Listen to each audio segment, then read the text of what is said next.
I have administered the reading to every cadet who passed through Veth's Edge in 31 years, and in all that time I never told a recruit what to expect because the honest answer is nothing. You sit in the chair. You rest your hand on the plate. The plate is cold, then it is not cold, and a number appears on a slate that I alone am permitted to read aloud. For most the number is low, a flicker against the baseline, the kind of reading you forget about by the time you've found the mess hall. I tell them they are clear for border rotation.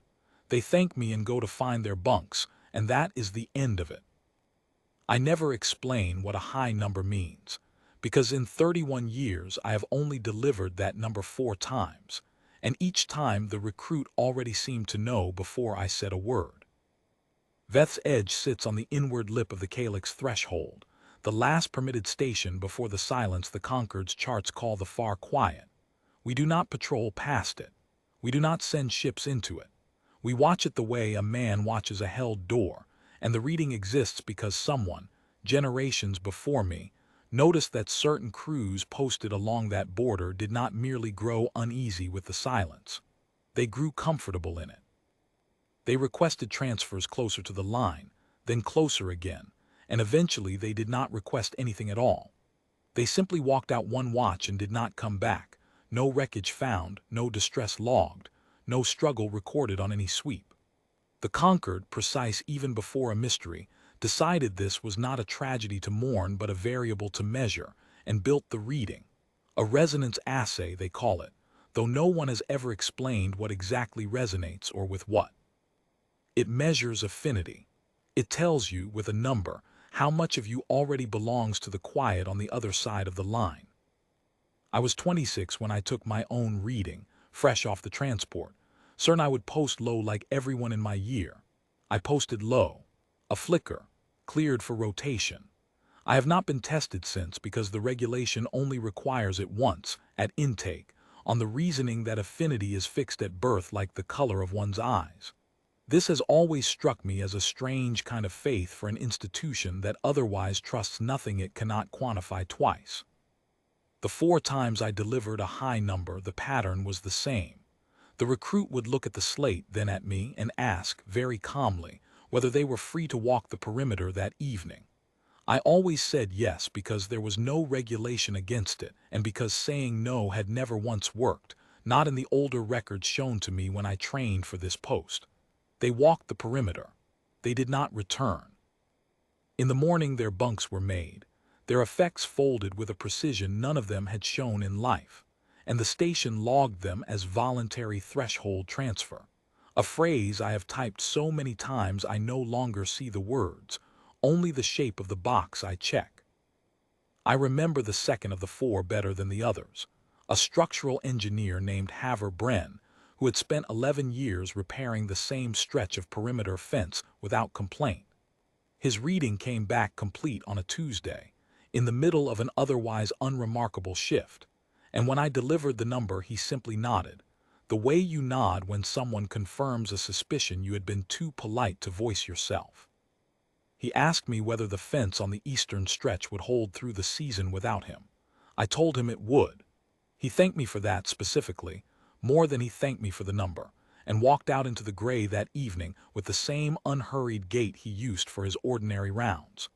I did not think of him again for years, until I found myself wondering, much later, whether he had asked about the fence because he wanted to leave holding something ordinary in his hands. Veth's Edge is not a grim place to look at, which surprises every cadet who arrives expecting a fortress or a tomb. It is low and gray and practical, built from the same prefabricated plate used on 40 other border posts, with a mess hall that smells perpetually of recycled stew, and a fence that needs mending more often than anyone admits. The only thing that marks it as different from any other posting is the line itself, visible from the upper deck as a faint discoloration in the dark, not a wall or a glow, just a place where the ordinary scatter of distant starlight thins out and does not resume. New cadets spend their first week unable to stop glancing at it. By the second month most have learned to ignore it entirely, the way you learn to ignore a humming fixture in a room you sleep in every night. I used to think that was healthy adjustment. I am no longer certain it was adjustment at all.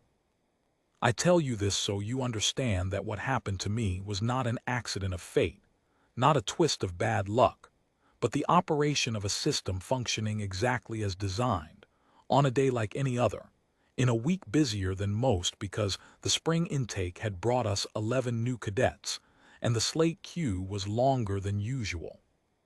I was midway through the 11th reading of the day.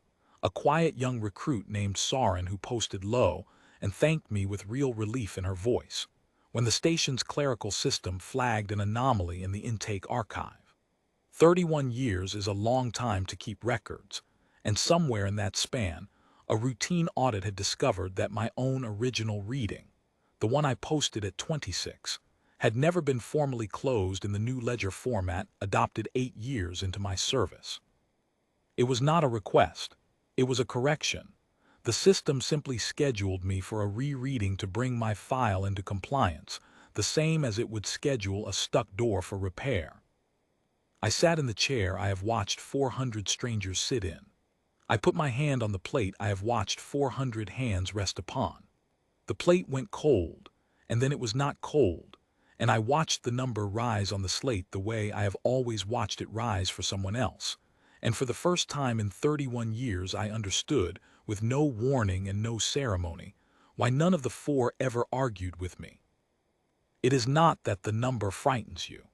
It is that the number simply confirms a weight you had stopped noticing you were carrying, the way you stopped noticing the pressure of your own coat until someone points out you have been wearing it for years. I did not say anything to Soren. I finished her intake, logged her as clear, and sent her to find her bunk the way I have sent 400 others. I completed the day's queue. I trained the junior officer who will take this chair when I am no longer in it, walking her through the procedure twice. The cold plate, the slate, the careful neutral voice you use no matter what number appears, because the recruits deserve at least that much steadiness from the person delivering their number.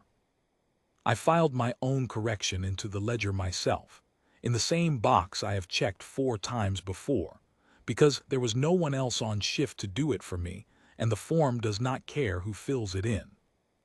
Then I walked the perimeter the long way, past the marker stones that have no names on them because no name was ever confirmed to attach to anyone who crossed, out toward the line where the light goes the particular flat gray it goes nowhere else in this sector, and I understood that I was not being taken anywhere. I was simply, finally, going home to a place I had never once visited, the way you might recognize a room you have never entered because you have spent your whole life memorizing its door. I thought, walking, of Haver-Bren and his fence, and of the other 2 whose names I am not permitted to speak outside the formal record, and I understood at last why none of them had argued, and why none of them had run, and why not one of the 4 had ever once looked afraid. There is no fear in a number that only tells you something true. The fear belongs entirely to the ones left holding the slate. The station will log me as a voluntary threshold transfer. The box will be checked, in the same neutral phrasing I have typed 400 times for other reasons, and 4 times for this one.